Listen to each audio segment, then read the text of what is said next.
भगवान शिव से जुड़ी कथाओं में आज हम जानेंगे कि आखिर भगवान शिव की जटाओं में गंगा जी क्यों विराजमान है। जैसा कि आपने भगवान शिव के बारे में पढ़ा होगा या उनको जितना भी चित्र में देखा होगा, तो उनके एक हाथ में त्रिशूल है, गले में वासुकी नाग है, हाथ में डमरू है, उनके पास नंदी जी हैं, माथे पर चंद्रमा विराजमान है। अगर आप ये सब जानना चाहते हैं तो मेरे चैनल पे वीडियोस के सेक्शन में वीडियोस बनी हुई हैं, आप जाके देख सकते हैं। तो आज के वीडियो में चलिए जानते हैं कि भगवान शिव ने अपनी जटाओं में यानी अपने बालों में गंगा जी को क्यों विराजमान कर रखा है। तो चलिए वीडियो को स्टार्ट करते हैं। जैसा कि आपने भगवान शिव के बारे में जितना पढ़ा होगा, देखा होगा कि भगवान शिव ने अपनी जटाओं में गंगा जी को विराजमान कर रखा है। जैसा कि गंगा के बारे में सभी लोग जानते हैं, गंगा एक नदी है जिन्हें हम लोग माँ गंगा कहते हैं, और वो बहुत ही पवित्र और इतनी स्वच्छ हैं कि वो कभी उनका पानी खराब नहीं होता। उस पानी से कभी कोई बीमार नहीं पड़ता है।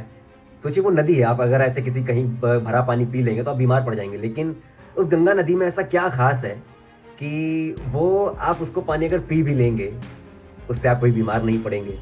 उस पानी से नहाने से, उसमें डुबकी लगाने से, गंगा में डुबकी लगाने से आपके सारे पापों का नाश होगा। तो आखिर माँ गंगा जो है वो पृथ्वी पर आई तो भगवान की जटाओं में कैसे, है ना? क्योंकि माँ गंगा को देव नदी भी कहा जाता है, और ये भी कहा जाता है कि जो माँ गंगा है वो स्वर्ग से उतरी है। तो आखिर वो स्वर्ग से कैसे उतरी, क्या कथाएं, चलिए बताते हैं आपको। देखिए, माता गंगा से जुड़ी हुई 3 कथाएं कही जाती हैं उनके पृथ्वी पर आगमन की। तो देखिए, सबसे पहली जो कथा ये कही जाती है कि जब भगवान विष्णु का वामन अवतार जब हुआ था और उन्होंने राजा बलि से जब 3 कदम जमीन मांगी थी, तो जब उन्होंने अपना एक पैर आकाश की तरफ जब उठाया था, तब उनके पैर से आकाश में छेद हुआ था और 3 धाराएं फूटी थी। एक धारा स्वर्गलोक में गिरी, एक पृथ्वी पर और एक पाताल लोक में। इसीलिए माँ गंगा को त्रिपथगा भी कहा जाता है। एक तो ये कथा कही जाती है, और दूसरी कथा ये कही जाती है कि जब भगवान ने वामन अवतार लिया था और उन्होंने जब अपना पैर आकाश की तरफ जब उठाया था, तब वहाँ पे ब्रह्मा जी ने भगवान विष्णु का वो पैर धो के उनका जो जल है वो अपने कमंडल में रख लिया था, और उसी जल से उनके कमंडल में माँ गंगा उत्पन्न हुई। और फिर ब्रह्मा जी ने माँ गंगा को जो पर्वतराज हिमालय हैं उनको सौंप दिया था पुत्री के रूप में। तो इस तरह से माँ गंगा का उद्गम हुआ था। ये तो रही दूसरी कथा। और जो तीसरी कथा ये कही जाती है, ये कहा जाता है कि एक प्राचीन एक बहुत कथा है कि एक राजा सगर थे और उन्होंने अपना साम्राज्य बढ़ाने के लिए अश्वमेध यज्ञ किया था। और अश्वमेध यज्ञ में उन्होंने घोड़े को छोड़ा, और वो घोड़ा जहाँ जहाँ जाता वो साम्राज्य उनका हो जाता।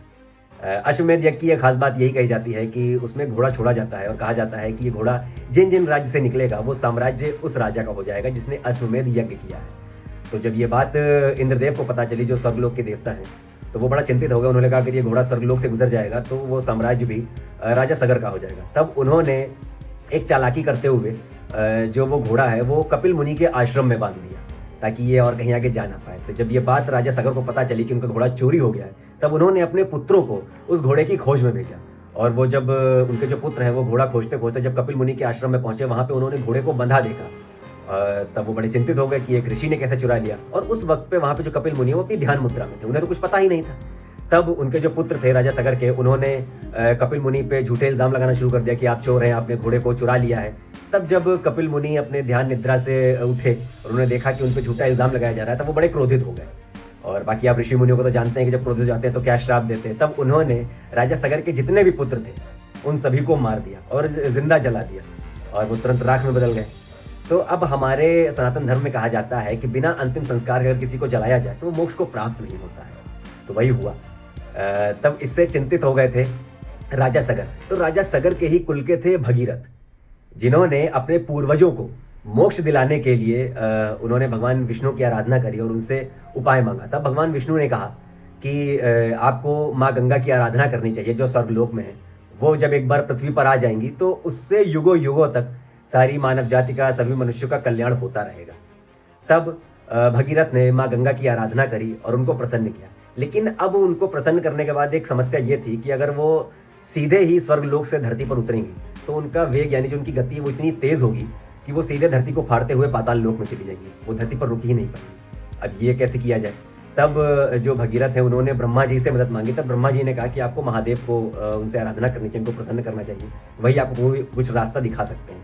तब भगीरथ ने भगवान शिव की आराधना करी और भगवान शिव को पूरी बात बताई, तब भगवान शिव इस चीज़ के लिए राज़ी हो गए और उन्होंने अपनी जटाएं खोली और माँ गंगा का स्वागत किया और उन्हें अपनी जटाओं में आमंत्रित किया।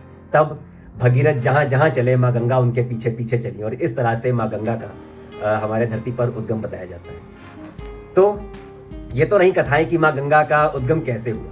आखिर अब इसके पीछे एक सवाल ये भी आता है कि भगवान शिव ही क्यों? भाई जितने भी ईश्वर हैं वो सब शक्तिशाली हैं, कोई भी माँ गंगा को विराजमान कर सकता था अपने ऊपर, उन्हें वापस नीचे ला सकता था, लेकिन भगवान शिव ही क्यों? देखिए, भगवान शिव को अगर हम जितना भी जानते हैं, किस तरीके से जानते हैं, वो विनाश के देव है ना। उन्हें कालों का काल महाकाल जानता है, महाकाल कहते हैं हम लोग उनको, है ना, महाकाल जानते हैं हम उनको। और तो और जितना भी अंत है धरती पर वो सब उन्हीं के ही हाथों होता है, और कोई भी चीज़ नहीं करने के लिए अंत होना बहुत ज़रूरी है। तो जब अंत कैसे होगा? जब आप किसी चीज़ का त्याग करेंगे, जब आप किसी चीज़ का त्याग कर देंगे तो वो चीज़ अंत की ओर अग्रसर होना शुरू हो जाती है। तब भगवान शिव ने ही अपना त्याग दिखाया और अपना शीश झुकाया माँ गंगा के सामने। उनकी वो त्याग जो उन्होंने दिखाया, इस तरह से माँ गंगा हमारी धरती पर आ पाई, क्योंकि भगवान शिव ने ही वो त्याग दिखाया।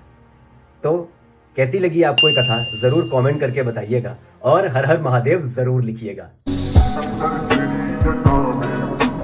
बहती है गंगा